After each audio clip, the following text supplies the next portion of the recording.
Okay, so this is this is called Transitions and Beyond. We essentially decided to have this discussion this morning. Yeah, this morning, we're just walking along the Costa Brava, realizing that this is an incredibly inspirational event, meeting a lot of exciting people. And also, myself, Adriana, and quite a few others are in the midst of transitioning between one stage in life to another, between careers, it could be personal and professional. I just thought that with the experience, the backgrounds of the people that are here, it'd be really interesting to have more of a little bit of a round table discussion. Even got inspired from your chat in terms of when you run to a brick wall, find your scenic route. So this is not a prepared chat. Neither of us are transition experts, so there's no reason why we're sitting here at the table. We just said let's. Okay, so that's the disclaimer. If you run into a brick wall after this session, that's your problem, not ours. Okay. So that's basically why we did this. And then just to set up, a little bit of the short agenda is want to do just a quick round around the group. Give your name and why you decided to actually come to the session. And if you don't want to answer that question, just say something that you find funny or that you like in life or that you're good at. And then I'm going to talk a little bit about some work that I've done with my mentor that I have in the Bay Area. Some tips, some things that I've found incredibly useful. Adriana will chat a little bit and have a discussion and then leave the... If you want any other want to do a longer talk about that has like some tips to give. Exactly. And then we'll just open a discussion to what are simple ideas or things that have been helpful for people in some of these transitions. And then, maybe take a couple minutes to sort of reflect on one thing that you could do tomorrow or the day after that could, as an action step and a simple one, executable, that sort of marks a step in the direction where you want to go. So, sounds good? Who start? I'll start. Okay. There is chairs over there. We need more chairs, or maybe we should open the circle. Yeah, let's open the circle a little bit. The circle of confidence. Let's bring chairs. Yeah, bring chairs.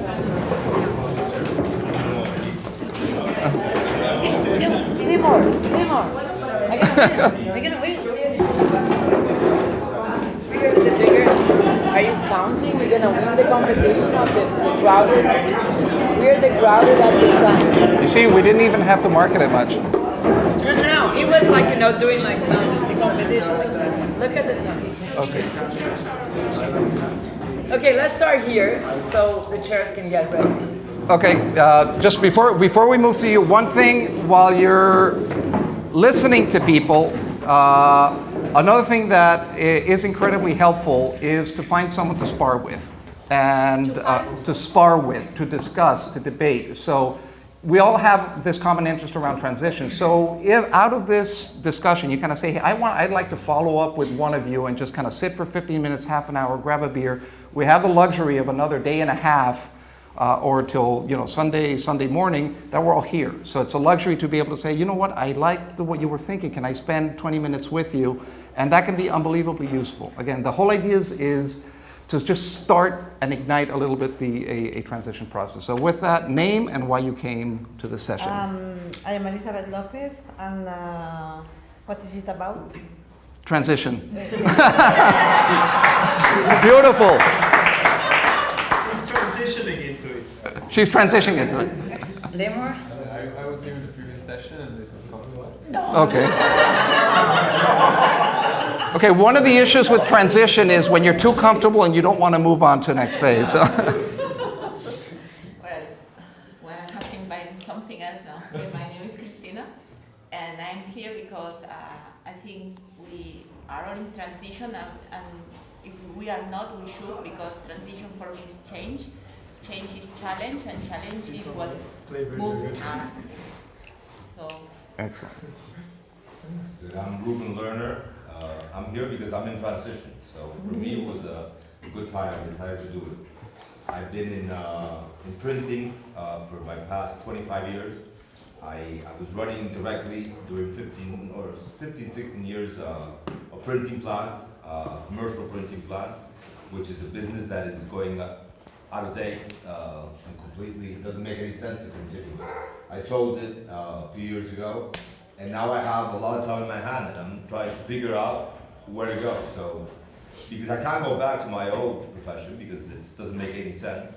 But I have too much time. I was at a meeting at yours, and you asked when we were together in the same group, and we were four or five people, and everybody wanted time, and I said, I have too much time. I have too much time. So social. I can find you a occupation. Okay. Very open to suggestions. Okay. Alok, you guys can talk after. I was here in the previous session and I wasn't comfortable. I was getting really late because I wasn't sitting there. And, but then I heard what it is about, so it was a coincidence. And I like the idea of transition because I like people that don't know what is happening. I don't like people that know everything. So being in a transition is not knowing. Who was at a session this morning? His Which session. one? Hanok's session. Transition de banana. Oh, a lot. Okay. So really interesting how the selection of random objects can help you reflect and then reconfigure in very simple things. So if you want to play a little bit with his toys, that's also a fun thing to do. Yeah. Oh, you stole it. You give it back. I was here when you arrived, so I said to stay. Okay. Your name, sorry? I've been transition to one. I will transition, yeah, from the previous stall to this one. Veronica, I was downstairs. I look at the virtual reality testing, so I was going upstairs, and then I hear your voice, and then I change my mind.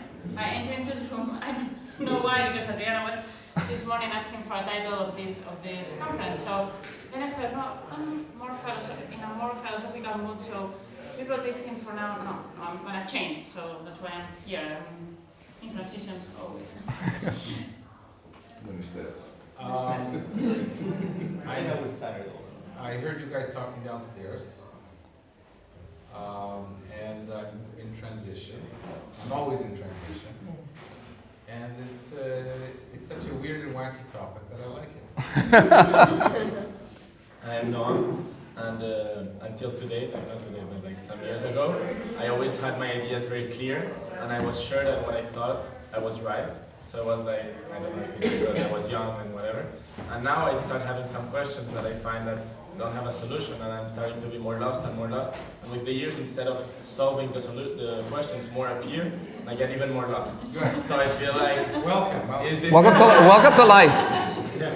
So I feel this is a transition moment, and I wanted just to know and to learn about it. Welcome to the town. There's actually something very important that you said that I'll come back to. So I'm David, I'm the founder of the... You're trying to figure out where he's going.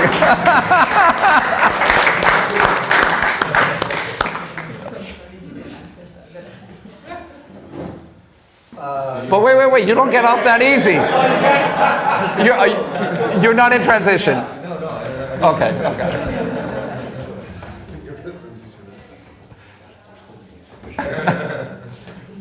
Temi is my name. Temi? Temi, T-E-M-I. Temi, from Artemi, from Artemio. Wow. That clarifies a little bit more. Yes. My whole life has been a transition, a very diverse set of transitions. So when I saw that we were going to talk about transition, I said, lesson one more to the box. Because next is going to be the most important transition for me. Because all the time, the next one is the most important one. I'm Esther. I'm here because I didn't know what this was about. So that was a very good reason to come. Before answering if I'm in transition or not, I first would like to know a little bit more about what does it mean to be in transition. Okay. Like, to me, what does it mean, like deep inside? And yeah. Yeah, I'm very curious about what do you all think about what is transition, because I really believe that everyone is living into a transition. When we die, we are in a transition. When we born, we are in a transition. So, yeah, I think there are different takes on the transition thing. So, yeah, it will be interesting. Just to, I'm curious. Curious, okay. Yeah. You know, when I was a kid, I wanted to be a scientist, and since I was a kid, then I did all my career. And your name? Ernest. Yeah, I'm sorry. So I got my permanent position just after the crisis, so it was the last one. And when I got my permanent position, I resigned and I founded my company. Then I did a business degree, and my life is professionally is changing dramatically over the last 2 years. So I'm in transition. Hi, well, I'm in transition. That's why I'm here. And yeah, I'm also addicted to transition. A constant transition. So, yeah, I'm very curious about what other people think about it. My name is Luis, and my point of view about transition is a little philosophical. Because I know that the world is in transition, but I don't know to where. Hi, I'm Clyde. I've got a attention span like a goldfish, so my life is in constant transition. My attention span is so bad I don't drive. So I'm constant flux, constant change, and I wouldn't have anything different about that. And you have to excuse me now. Yeah, I've got another session. My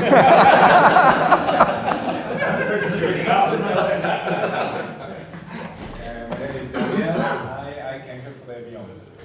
The Beyond. Oh. The Beyond, transition and beyond. Okay?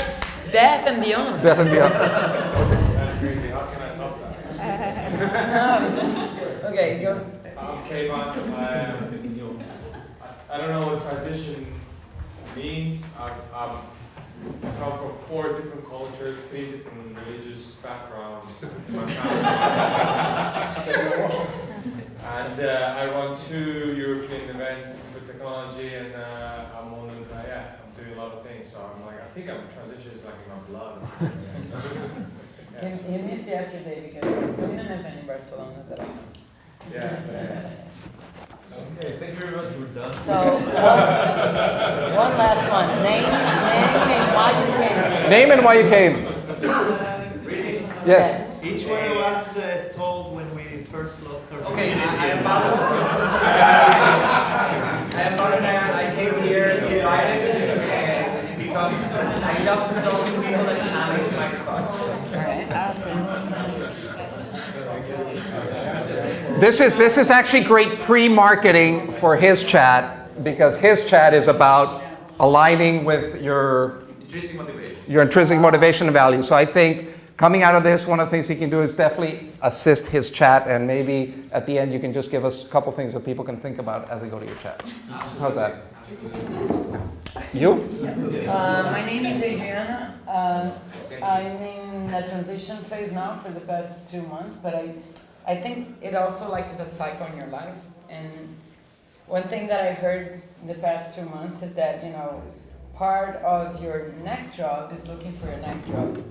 We're gonna be in a transition so fast that even the methodology that you use on getting your next challenge, or how they say it in LinkedIn, or how they put it there, will be part of getting there. So how you do this path and how you behave during this path is also part of your next step.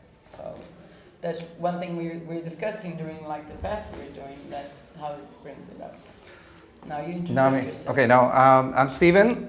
I've gone through a lot of different transitions in my life, and I thought I'd get better towards the end. My last one, or the one I'm currently in and getting out of, was fairly traumatic, because I had built a very powerful animation business with a great group of people. It was my dream opportunity.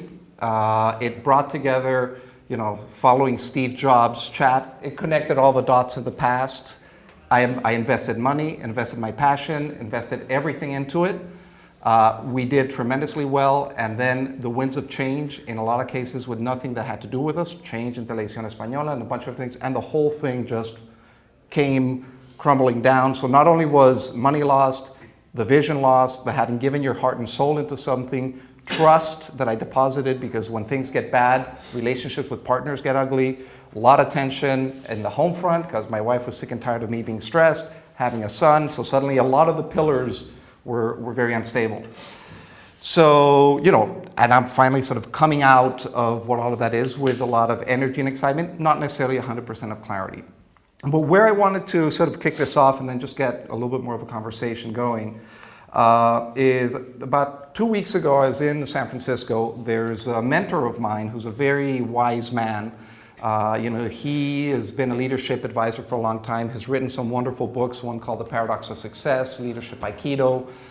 He set up the Global Leaders of Tomorrow session with Klaus Schwab for Davos, and has advised tons and tons and tons of people. And he's organized this thing called the Good Life Seminar. So for those of you that like philosophy, it's really built on the idea of the good life in the classical times. And he always starts the chat drawing on a flip chart a curve.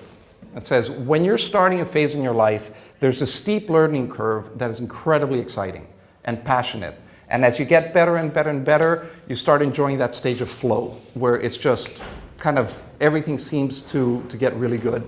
And then after a while, you start to reach the top of that curve, and that's where entropy starts to set in, where you get comfortable in your nice seat. And if you're not careful, then that starts to go down and you start losing relevance, you start getting lost. And the only way to manage is to jump on another curve, ride another wave, another area of learning, of discovery, of excitement. The challenge between the A wave and the B wave is that a lot of things that you did for A and that worked in A might not necessarily work in B. You might be looking at different things. You might have gotten a lot of success in business, but on the personal side, there's a lot of things that missed meaning. So that process is the complex one, and coming to terms with what I've done in the past might not necessarily be the skills and the tools and the resources that I need for what can come left. And what's important is, how do you get into a new learning journey that brings back that excitement and that passion? And in this session, there were people from 22 years old to 80-something. There's even a 78-year-old man that got married the week before. He had been the one that made wind energy possible in the United States. He is an activist, throat cancer, so he couldn't communicate his message anymore. So for him, I'm transitioning. How do I then give sense to my life if everything I've done I can't talk about anymore? And one of the conclusions that I came out of this session and all of these discussions is, and as it's been mentioned, change is happening all the time. You're in transition constantly, but there's deeper moments when you really feel in your soul that way something is not right. I mean, not all the pistons are always firing perfectly at the same time, but sometimes you realize there's 2 or 3 of them that are really not working, and it's just, you feel it. So when we're talking about transition, or when I'm talking about transitions, I'm talking about this deep sense that wait, something is not right in what I'm doing, how I'm doing, and how I move out. And 2 of the things that I got out of it, and then I'll pass it on to Adriana and we can have a conversation, is, or 3 insights. 1, when you're listening to very successful 60, 65, 70, 75, 80-year-old people that have lived amazing lives, and they're asking the same exact questions that I was asking, you're saying, whoa, doesn't this get clear with time? And the answer is no, it doesn't get clear with time. But what you can do is change your relationship with the uncertainty. Comes back, there's a lot of themes constant with it. You can change how you view the situation. You can reframe it. There's a lot of things that are within your power that have nothing to do with the world out there that suddenly create the windows of opportunity. So changing your relationship with uncertainty is one of the really important things. A second thing, which is something I've been thinking about, which I think is an incredibly powerful book in a lot of ways from a life perspective and marketing perspective, is a book called The Power of Habit. I don't know if any of you have come across The Power of Habit. Very simple thesis. 70% of what you do is unconscious because your brain couldn't be processing everything all the time. And then you realize that you keep on repeating patterns and doing the same things because not only your actions, habits, wake up, turn off the alarm, check the phone, get a coffee, but your thinking patterns become habits. So taking a step back and looking at how you can start to change some of those little habits can start to open a path of opportunity. And then there are a couple other things that I'll get into afterwards, but you know, to me it was a profound insight to say, it's not as if there's an answer to the question. There's a change to your attitude towards the question. And then there's tools and things that you can build within yourself that reframe it and that suddenly make this a lot more fun, a lot easier, and very exciting. Okay, that was good, right? So, my path is a little, you know, more, I'm a Taurus person, so I do work with, like, you know, what I can see and how to live. So I have been talking with, like, you know, more, you know, HR and even, like, you know, people that do, you know, scouting for big firms and all that, and you see your potential, you talk, everybody loves your CV and all that, but it's in the end, there is this question that, you know, normally when you're younger, you get much more stressed. What will be my life? And when we are like older, you say, hey, I can now pick the fruits I like. So it's basically, you know, I don't know if you guys know brain mapping, or so it's like a map where you have in the center, you put, like, you know, you, and then you basically structure, you know, what are the things, what is your talents, you know, and you basically map your talents, you do, like, you know, and it's like, and it's something that is very hard. It's easy to draw like that, but it's like, you know, it's the things that you're comfortable working with, is the things that you like working with, and it's basically, you know, doing like an inside perspective on how you feel, and then you say, you know, so let's say I'm talking about like engineering, like I was an engineer most of my life, and I work on that field, or innovation and all that, and then you map, you know, what are the companies that you feel is like, you know, the good companies that are doing good things on that area, and then you map there, and basically, and then you go one step further. It's like, you know, who I know. It's just that we probably have like so many people on LinkedIn that you basically not even know in which company that person that you like. You know, I remember a guy from a startup that was like, you know, one of the first startups that Telefonica invested. Now he is like the director of Google Maps. But unless you go and search for that would not show you up like an easy for you. So you go ahead and map, like, you know, who are the persons that you are connected to that industry, and start, you know, generating a conversation around that, or studying, like, you know, how those companies are doing, and truly investigating, and so after that, you can pick the fruit. It's not like a one-shot thing, and you need to go around, and it's like, you know, is this company does have the values I want, or should I create a new company? Like, there is the entire also path. I work with like startups. I'm running like an accelerator, and there is also this exciting times when, like, you know, startups are pumping all over. And even like today, someone asked me that, like, you know, what a startup that would you join and work with? And that is like, okay, that is like, you know, maybe I come from the corporate world, and that is a little more harder for me to jump on. But it's like, you know, those mental exercises that it can put you in a much more broader way on, like, you know, how to see the opportunities and truly find a way to pick your next steps in a more, you know, scenic, not so scenic way, but trying at least to map, you know, what are the stops on the scenic route that I can stop by and check how things are, you know, get out of here and like see if the field is good or not. So that is one of the tools that I'm using now. And if anybody want to share? Yeah, there's one thing that I wanted to, as a setup to Mr. Ruben Lerner. Thank you, Mr. Sir. Because I think this could be interesting. I had read this interesting article about this, I think it was a nurse at a hospital that was working with people right before they died. And she found that there was, I don't know how many of you have come across this article, about 5 incredibly consistent regrets at the time of death.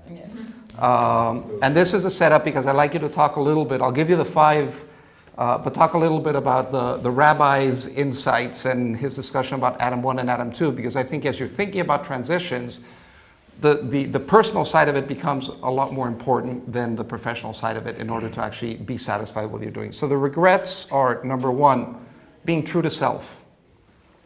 Number 2, not working so hard. Number 3, the courage to express feelings. Number 4, stay in touch with friends. Number 5, let myself be happier. So this consistent at a moment before the lights go out forever. So to the beyond. How you live now will make the beyond a lot nicer. But Ruben, who is being very modest, has edited a very interesting book, and I thought if you could give like just a couple minutes, because I think the concept is important. I'd be more than happy. Thank you for the mister. No, I just published a book that was written 50 years ago, by Rabbi Soloveitchik, Rabbi Joseph Soloveitchik. I don't know if you read it. It's called The Lonely Man of Faith, and it's a book that talks about. It was originally a speech that he gave at Yeshiva University, where he was a professor, and he talked about. He was talking about how there's 2 Adams, Adam 1 and Adam 2. Everybody has 2 Adams. Adam 1 wants to conquer the world, wants to do things, wants to make money, and Adam 2 wants to understand a little bit the world. But I think that better than me talking a lot about this, there's a beautiful video that I'm going to try to put right now. That's a 5-minute video by David Brooks, who I'm going to publish the book that you told me about. He just wrote a new book based on this, on Rab's Soloveitchik book. And David Brooks is a reporter from the New York Times. He's a very famous reporter.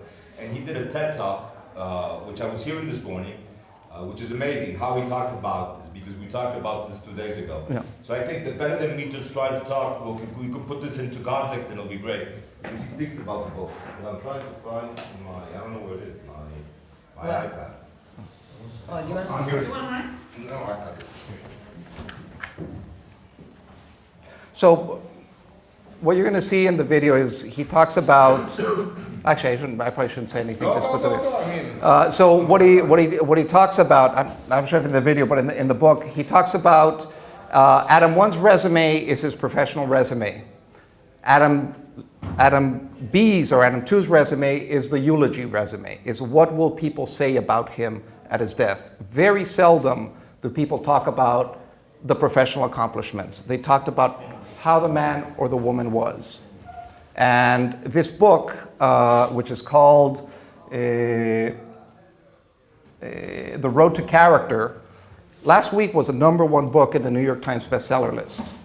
So this is a topic and this is a theme that is very front of mind. It's not just sort of people here that find it interesting in terms of topics of transition. We have Wi-Fi here? Yeah, we do. Can I mention something? Yeah. Because we're hosting, one of my goals in my job is to identify 60 intelligent people from around the world to gather in Barcelona next month. And these people are not only intelligent, but they're also disruptors in whatever they do. Challengers is actually challenging. It's not a speech they're giving, they're challenging the audience, and the audience can interrupt them at any time. There's this one person who talked with me, and I was like, I don't know you. And she said to me, well, I know you, and I need to be in challengers. And I said, why? She said, well, 2 months ago I was still a woman, and now I'm a man. And I said, wow, you seriously sound like a dude. And she said, yeah, well, because I'm a dude. I was like, all right, so what made you become a man? I said, well, I have a bunch of friends in Lapland, in Finland, and we set up this gaming community called LARPing, and then we just, for 6 months, tested how I would be as a man in the gaming scenario. So it was like testing actually in life, but simulated. So it was like really complex stuff, but transition for that person was, So here you go, guys. I can see it in the iPhone, but not in the iPad. Yeah. Basically, virtues are the ones you put on your resume, which are the skills you bring to the marketplace. The eulogy virtues are the ones that get mentioned in the eulogy, which are deeper. Who are you in your death? What is the nature of your relationships? Are you bold, loving, dependable, consistency? And most of us, including me, would say that the eulogy virtues are more important than the virtues. But, at least in my case, are they the ones that I think about the most? And the answer is no. So I've been thinking about that problem. And a thinker who's helped me think about it is a guy named Joseph Soloveitchik, who was a rabbi who wrote a book called The Lonely Man of Faith in 1965. Soloveitchik said there are two sides of our nature, which he called Adam 1 and Adam 2.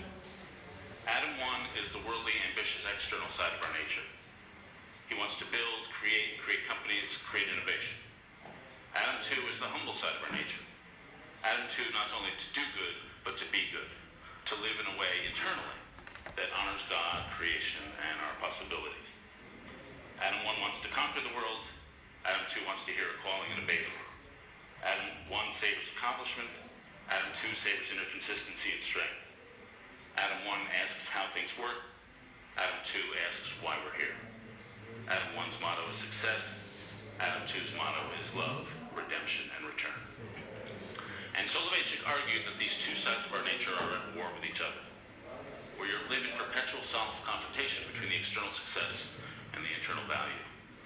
And the tricky thing I'd say about these two sides of our nature is they work by different logics. The external logic is an economic logic. Input leads to output, risk leads to reward. The internal side of our nature is a moral logic and often an adverse logic. You have to give to receive. You have to surrender to something outside yourself to gain strength within yourself. You have to conquer the desire to get what you want. In order to fulfill yourself, you have to forget yourself. In order to find yourself, you have to lose yourself. We happen to live in a society that favors Adam 1 and often neglects Adam 2. And the problem is that turns you into a shrewd animal who treats life as a game, and you become a cold, calculated creature who slips into sort of mediocrity, where you realize there's a difference between your desired self and your actual self.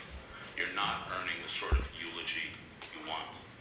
You hope someone will give to you. You don't have the depth of conviction. You don't have an emotional sonorousness. You don't have commitment to tasks that would take more than a lifetime to commit. I was reminded of a common response through history of how you build a solid out, how you build a depth of character. Through history, people have gone back into their own pasts, sometimes to a precious time in their life, to their childhood, and often the mind gravitates in the past to a moment of shame. Some sin committed, some act of selfishness, an act of omission or shallowness, the sin of anger, the sin of self-pity, trying to be a people pleaser, a lack of courage. Adam 1 is built by building on your strengths. Adam 2 is built by fighting your weaknesses. You go into yourself, you find the sin which you've committed over and again through your life, your signature sin, out of which the others emerge. And you fight that sin and you wrestle with that sin. And out of that wrestling, that suffering, then a depth of character is constructed. And we're often not taught to recognize the sin in ourselves, and now we're not taught in this culture how to wrestle with it, how to confront it, and how to combat it. We live in a culture with an Adam 1 mentality where we're inarticulate about Adam 2. Finally, Reinhold Niebuhr summed up the confrontation of fully lived Adam 1 and Adam 2 life this way. Nothing that is worth doing can be achieved in our lifetime. Therefore, we must be saved by hope. Nothing which is true or beautiful or good makes complete sense in any immediate context of history. Therefore, we must be saved by faith. Nothing we do, however virtuous, can be accomplished alone. Therefore, we must be saved by love. No virtuous act is quite as virtuous from the standpoint of our friend or foe as from our own standpoint. Therefore, we must be saved by that final form of love, which is forgiveness. Thanks. So hope, faith, love, and forgive. So I think this is a big topic. We could spend a lot of time. I've just a couple quick tips on my side. What I've found incredibly useful in transition is relaxing the mind. Exercise. Change the habit. Start doing some exercise. It's great for the health. It's great for the mind. Meditation. I don't know how many people here have tried meditation. Makes me nervous. There is, again, these are tips, take it or leave it. There is, I didn't think I'd enjoy it, but there is an app. There is an interesting app called Headspace. Headspace. And it's just very simple, step by step by step by step by step. If you've never meditated before, it's a very easy way to start doing it. I talked about the journal yesterday. Seek a partner, seek someone to talk to. Sometimes we're scared about talking about transitions. Everybody's in transitions all of the time. Our egos inhibit us saying, I don't know, I don't understand, I'm not sure. And we can actually break the ice a little bit with someone. They can be a great partner in just talking it through. Actually helps a lot. Go to his chat and he'll give you all the answers. Hopefully it was interesting. If there are any comments or final things. What? Ignite is at 7:30, I think, or we can wait till they interrupt us. Okay. I think there's been 3 books mentioned. I mean, would it be possible to have them? Yeah. Yep. The book.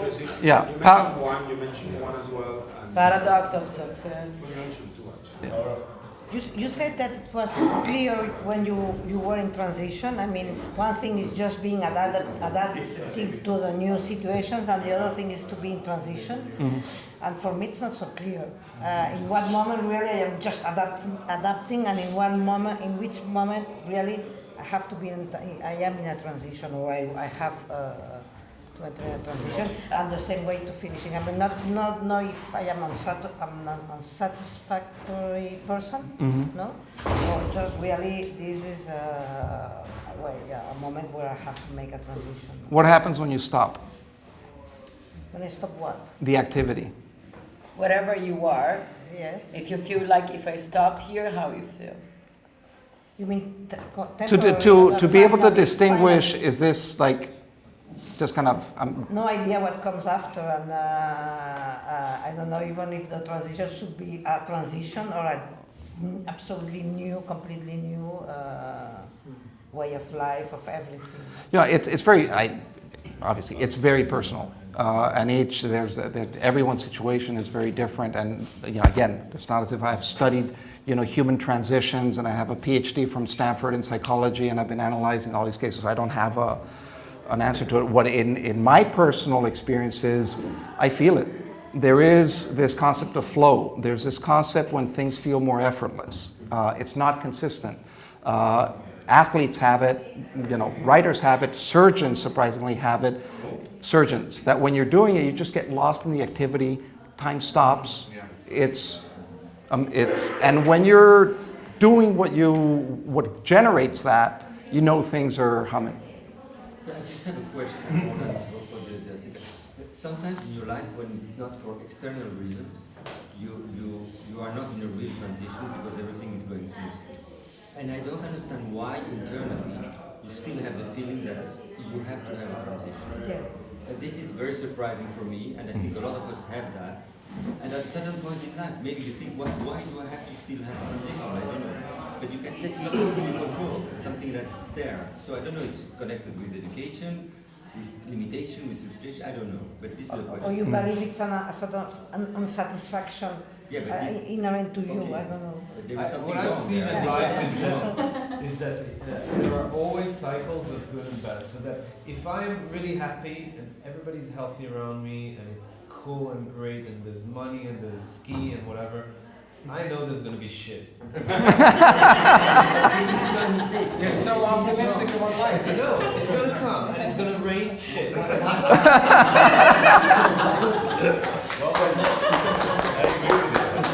I don't know why we love you more. I think it's interesting because I think we focus more on the bad thing. I mean, when we're enjoying, time goes very quick, but then when shit starts raining and spreading, we concentrate on the shit too much, maybe. Yeah, but why do we think this way? Why do we always think that shit is gonna come? Why? I don't know. Yeah, maybe it doesn't cycle. Maybe the timing is, but it comes in ups and downs. It just does. Yeah. Actually, we are actually programmed to be alerted about shit.